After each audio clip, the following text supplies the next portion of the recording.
না না, তুমি কই গেছলা?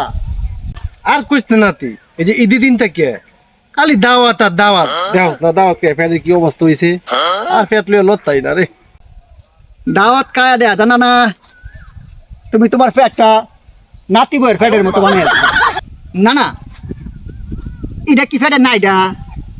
নাই রে এটা। আর একটু খাইতা তাহলে তো পেটটা বাস করে ফুটতে যেত। তুই দেখি আমার ফ্যাট লইয়া মজা হতো, আমি দুঃখে বাঁচি না, ফ্যাট লইয়া লত্তাই না, তুই কত মজা হতো। একটা বালা বুদ্ধি দে কেমনে এই ফটটা কমাই তারা। না না, বুদ্ধি একটা পাইছি।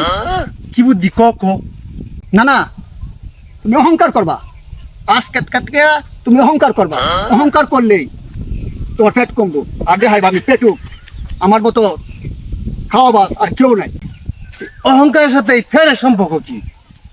আরে না না, তোমার হলে আর পারি না, মানুষের মুখ শুনো না, অহংকার পতনের মূল। আজকে থেকে তুমি যদি অহংকার করো তা তোমার ফেরও পতন হইব।